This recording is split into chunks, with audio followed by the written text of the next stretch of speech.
Magandang araw Pilipinas, magandang araw Soxergen. Sa ngalan ni Philippine Information Agency Director General Catherine Chloe Di Castro at PIA 12 Regional Director Fryan Abquilan, ako si Oliver Rivera at ito ang programang Performing and Informing. Samahan po ninyo kung alamin ang mga latest development programs, activities, and projects ng ating pamahalaan na ipinatutupad sa bahaging ito ng bansa. At ngayon ay nandito po tayo sa Department of the Interior and Local Government Regional Office 12 dito po sa lungsod ng Coronadal upang pag-usapan ang Seal of Good Local Governance o SGLG.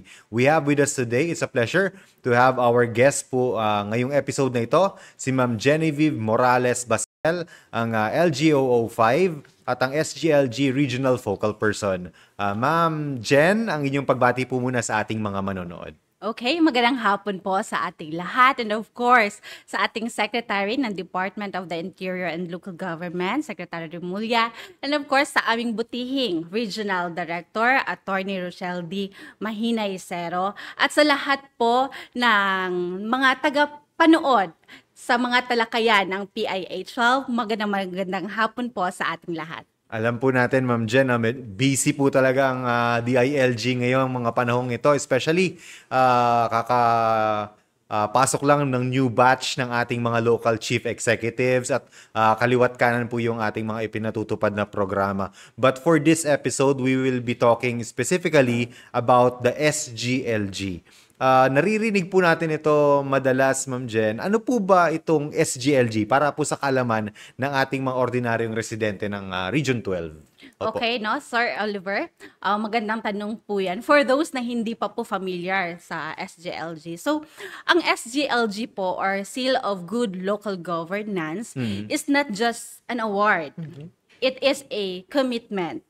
Ito yung programa ng departamento na sumusukat kung gaano ba kagaling, no, yung performance ng ating LGUs in terms po sa kanilang financial management, sa kanilang disaster preparedness, in terms sa mga areas on business friendliness, peace and order, and other areas of local governance. So ito yung kumbaga tinatawag natin before na good housekeeping seal ng ating mga LGUs. Opo. Curious lang po ako, Ma'am Jen. Paano po ba nag-umpisa itong SGLG? Ilang years na ba siya pinatutupad? Or sino po yung mga taong nagpaumpisa nitong SGLG na ito? Actually, this initiative po, way back 2010 pa po ito, no? Sa panahon po ng ating late Secretary, Jessie Robredo, no? So, the program is a flagship program ng department. One of the flagship programs of the department that promotes yung transparency and accountabilities ng ating mga LGUs. That time, ito po yung tinatawag natin na Seal of Good Housekeeping. SGH pa lang ito dati. Opo, SGH pa lang po yan. So, that program focuses only yung sa financial management ng ating mga LGUs, no? So, that time po, ang tinitingnan natin kung ano ba yung performance ng ating LGUs as to sound fiscal management. And whether these LGUs natin, sa buong Pilipinas po yan, are compliance with a full disclosure policy. And as the time goes by, no, syempre nag-i-evolve po ang ating programa. Yes. Diba? Kasi nakitaan po ng ating departamento na hindi pwede na parang isang area lang yung financial lang. Opo. Isang area lang yung titingnan natin. Kailangan natin yung masasabi nating holistic na assessment. Wherein lahat ng good governance areas ay titingnan ng ating departamento. That's why nung 2014 from SGH, naging Seal of Good Local Governance na po ito. So SGLG na siya. From SGH, nag-evolve na siya to SGLG. Yes po. Ito yung tumitingin o nag-a-assess sa overall performance na po ng LGU, hindi lamang sa financial. Hindi lang yung financial transparency. So lahat ng aspect tinitingnan na or ina-assess na para mabigyan itong SGLG? Yes po. At itong SGLG na ito ay naging formal. Nang ito ay naging batas na. No? So, naging batas na po ito per Republic Act 11292. Way back 2019. Yeah. So, ibig sabihin na this is not just a merely program na lang ng DILG, yung assessment na to. This is a law. Ibig sabihin, no, minamandate na po talaga yung pag-conduct ng assessment sa ating mga LGUs nationwide to ensure na meron pa rin tayong high standard of local governance. Opo. Ma'am Jen, since annual assessment po ito, so from 2019 to 2024, kamusta naman po yung performance ng ating mga LGUs dito sa Region 12? The past 5 years. Opo. Okay. So, in behalf po sa aming regional director, no, syempre, ina-extend din po niya ang kanyang gratefulness and happiness sa result po ng SGLG since nag-start ito.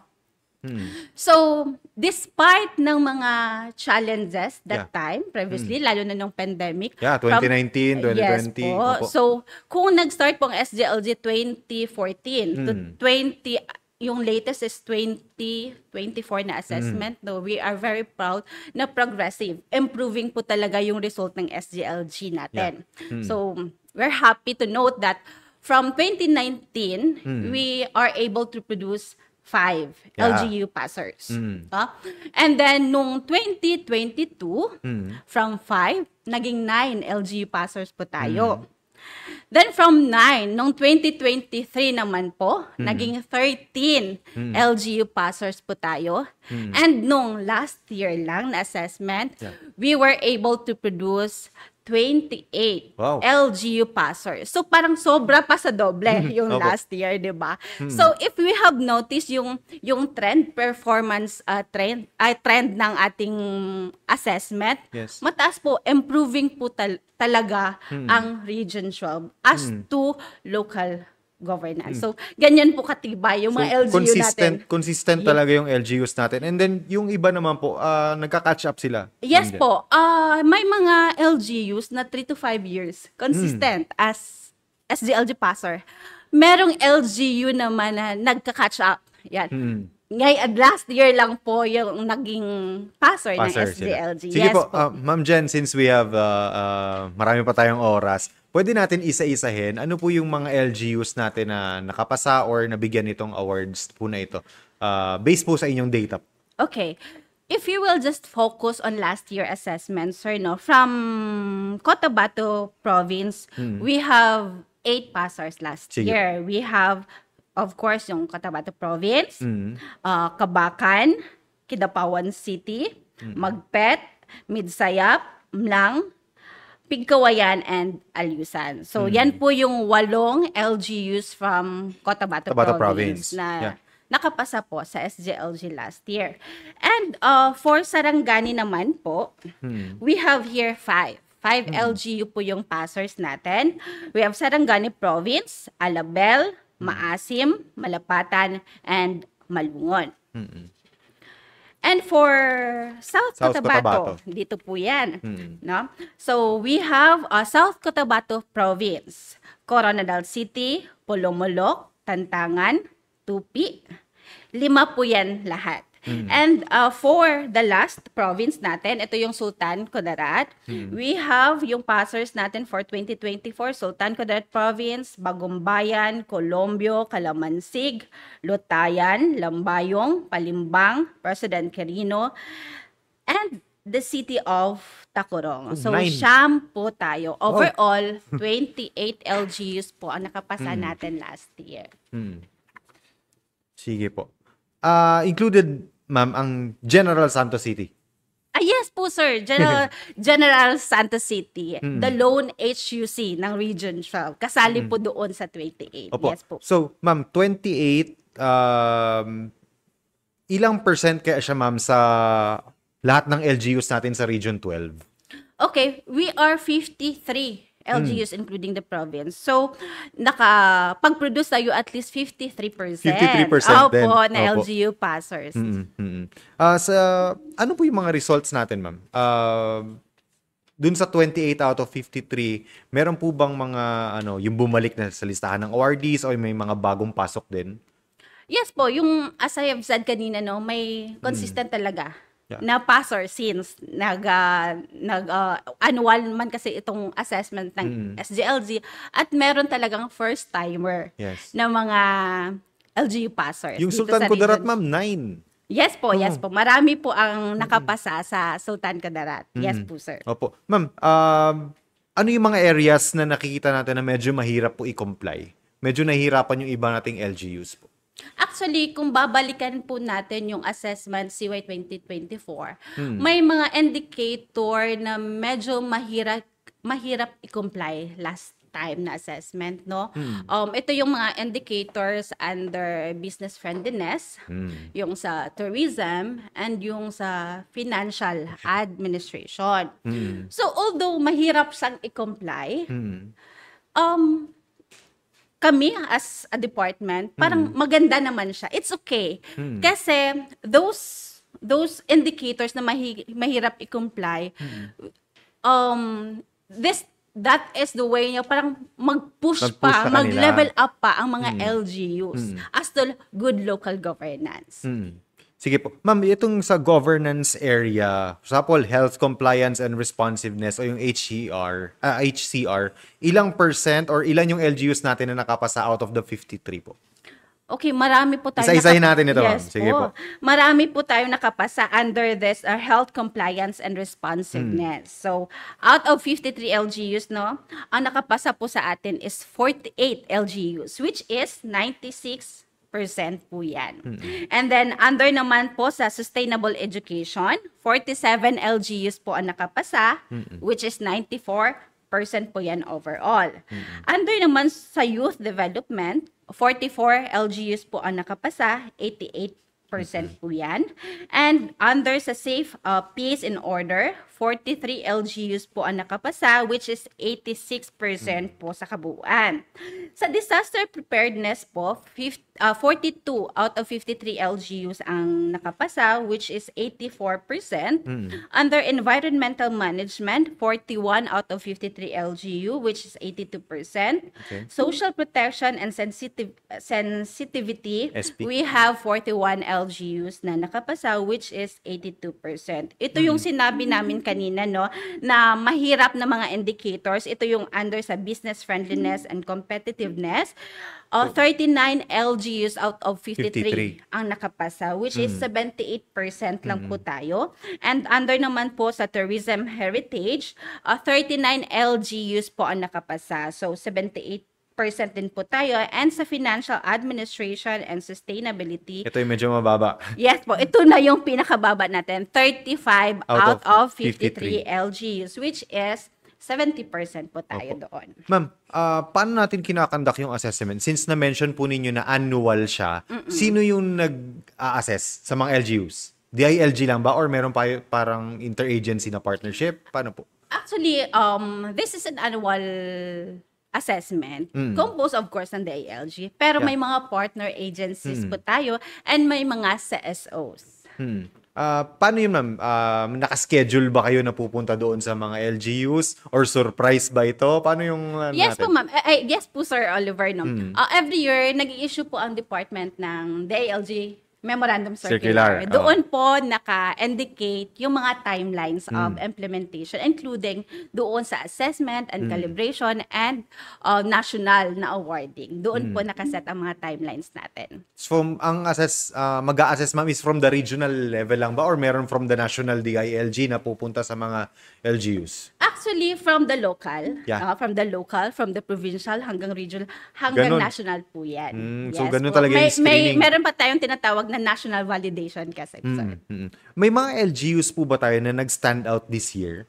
Yung success stories po natin na pwedeng, kumbaga pwede siyang i-replicate or mag-benchmark yung ibang LGUs dun sa kanila? Actually, meron po. And this LGUs, ito yung sinasabi natin mga first-timer. Yeah. Yan. Last year, breakthrough talaga ito for them. So, kasi ito sila yung mga LGUs, yung parang konti na lang sana, pero hindi na nila na-provide yung mga MOVs. Nung previews? O nung mga previews. Opo. And nung last year, na Naka-breakthrough. nakapasa talaga sila. Yan. Opo. Ano pong LGUs ito, ma'am? We have first-timer na mga LGUs na as SGLG passers. We have 3 LGUs from Cotabato Province, Midsayap, Mlang, and Alusan. And from Sultan Kudarat po, we have 2, that is Palimbang and Lutayan. And sa South Cotabato, LGU Tantangan. Yan po yung mga naka-breakthrough last year, nakapasa na talaga sa SGLG. Opo. Ma'am, So, sige po. yes, sir. So, syempre, we would like also to recognize yung efforts ng mga LGU team. Yes. Diba? Walang sawa. Yung effort nila talaga, gusto talaga nilang makuha talaga yung seal. Diba? Yung award. And of course, yung guidance ng ating mga DILG officers and mga partner agencies. Opo. Ma'am, ano yung mga natutunan natin dun sa mga previous assessment po natin? Ano yung mga challenges and paano natin to ina-address po? Actually, one of the challenges sa during assessment natin, especially last year, mahina or medyo challenge tayo doon sa tinatawag natin documentation. Yes. Diba? Evidence-based kasi tayo. Opo, yes sir. Actually, maraming LGUs sa Region 12 na ginagawa naman talaga what is mandated to them. Kaso, doon tayo mahina sa documentation. Or minsan, parang template or format, mali lang yung ginamit. Parang ganon. Doon po yung one of the challenges na nakita natin or problema sa ating assessment, no? Pagdating doon sa performance ng LGUs. At syempre, kailangan natin yung mas malakas na teamwork sa loob ng LGU. So, ibig sabihin, hindi pwede na si mayor lang ang gagalaw or si vice mayor lang ang gagalaw. So dapat from executive, legislative, lahat po ng department heads. Planning. Opo, planning, engineering, lahat po sa budget, lahat po yan, lalo na yung na-involve sa mga social services, dapat iisa po ang layunin natin. Teamwork po ang pinaka-importante dyan para maipasa po natin itong SGLG din. Opo. Ma'am, isang challenge lang din na napansin namin, merong mga LGUs kasi na walang information officer. So, siguro yun sa challenge sa documentation, dun sila mahihirapan. Kasi when you have an information team, lahat ng mga accomplishments, activities, meron kayong mga picture, meron kayong mga press release. So, yun siguro ang ano natin sa mga LCEs, especially kakapasok lang na you have to have an information officer. Yes, po. Actually, na-topic din yan during the RPOC meeting. Then, Yes, po. na-raise din kasi yan na concern din po yung sa mga information officer. Ma'am, ways forward natin or game plan for 2025, nasa mid-year na po tayo. Kailan yung assessment and then ano yung mga plano na ginagawa natin sa DILG po? Okay. Actually, as to plans po for the SGLG implementation, may naka-line up na po tayo. Syempre, andun pa rin. The usual namin ginagawa, yung coaching and mentoring sessions. Lalo na sa mga LGUs na halos pumasa na. Konti push na lang talaga. Yeah. So, focus tayo doon. And then, we have our early simulation or tinatawag nating pre-assessments. No? Para alam natin agad doon sa mga LGUs, ano pa yung mga kulang nila. Yes. Ayan. Then, palalakasin din natin yung LGRC or sub-LGRC. Ito yung mga DILG officers natin nasa field to help our local teams doon. And then, maglalabas po ang regional office ng tinatawag nating SGLG Readiness Dashboard. Yes po, dashboard. Para mas madaling ma-monitor yung compliance ng ating mga LGUs doon sa mga indicators set dito sa SGLG natin. And of course, itong tinatawag nating REIDS, no? REIDS. REIDS or Regional Institutional Development Support. Yan. So ito yung program ng department din, no. Anong ginagawa natin dito? Actually, ito yung parang under this program, i-check natin kung yung result ng SGLG. Yeah. Anong nangyari? Ano yung mga gaps? Ano yung mga issues? And then by that, pag na-identify na natin, we will provide interventions para ma-close yung gaps, 'di ba? Ma-address yung mga issues. And hopefully, by that, makapasa na po yung mga Yeah. remaining LGUs natin. Mm. So, also, Sir Oliver, we also encourage yung tinatawag nating peer mentoring. Yeah. So, among LGUs LGU po to yan. LGU magtutulungan. Yes po, LGUs to LGUs. One sock sergeant tayo Yeah, di ba oo, po? oo. Kasi iba naman yung LGU to LGU kasi meron silang common grounds, di Yeah. ba? Nakaka-relate sila sa isa't isa. So, ini-encourage din po namin yon. Opo. Schedule natin, ma'am, ng assessment. Meron ba for 2025? Yan po yung magandang tanong. For 2025, the DILG has issued a memorandum circular date MC 2025-032. Yeah. Ito po yung deferment. Yes po, deferred po Deferred. yung implementation for this year ng SGLG. Ito naman po yung deferment naman po. It is a way para i-reprogram naman Yeah. yung SGLG framework, 'di ba? Kanina kung paano nagsimula ang From 2010, 2014, Yes po. 2019. So patuloy po yung improvements ng implementation nitong SGLG. And since deferred po siya for this Anong year. gagawin natin, ma'am? Yeah. Since deferred siya, so baka mag-relax Opo, yung mga LGUs. since deferred po siya, patuloy pa rin yung mga activities na naka-line up ng DILG. And for those LGUs, no, it is a good chance, di ba? It is a good chance to regroup, strengthen their systems, and also be ready or maghanda doon sa upcoming na mga assessment cycle. At least may time pa po talaga sila. Pero ma'am, Ayun. ang i-assess, baka for example, 2026 meron na. I-assess din yung 2025 doon. So 2 years yung i-assess sa kanila. Malamang. Yan, malamang, pero hindi natin Yeah, sure. yeah, Kasi we are still waiting for the guidelines. Kung ano po yung reprogram na tinatawag ng national. Then yun din po ang ipapalabas natin or ibababa sa ating mga LGUs. Opo. Ma'am, ano ang advantage para dun sa mga hindi nakapasa ng mga ng mga LGUs? Ano yung advantage ng pagiging SGLG passer? Meron ba itong monetary na mga benefits? May nabibigay ba sa kanila ang DILG sa kanila ng mga projects? Ano po yung advantage nito? Okay, for those SGLG passers, mayroon po tayong tinatawag na SGLGIF incentive funds na Yes, ma'am. binibigay Sige sa to, ating sa ating Yes mga local po. chief executives, makinig po tayo dito. Sige po. Yes po, may mga incentive funds po tayong binibigay sa ating mga LGU, SGLG Passers. passers, 'di ba? So, those incentive funds, syempre, makakapag kuha tayo ng mga project, 'di ba? Funded by this SGLG na galing from central office. So, malaking tulong na rin sa ating mga LGUs. May guidelines ba kung ano yung mga projects na pwede nilang i-implement once they win or na-conferred sila with SGLG? Yes, sir. Every year po nag-i-issue ang national. Pag sinabi nating SGLGIF naman po, nasa ibang division naman sa naka-assign. Doon Okay. naman po sa PDMU, sa mga engineering namin. So pwede Yes infra po. projects, ma'am? Opo, yes, sir. Meron mga sample, ma'am? Anong mga sample natin na, sample, LGU na na-award na ng SGLG? Ano yung example ng program or infra project na nagawa niya po?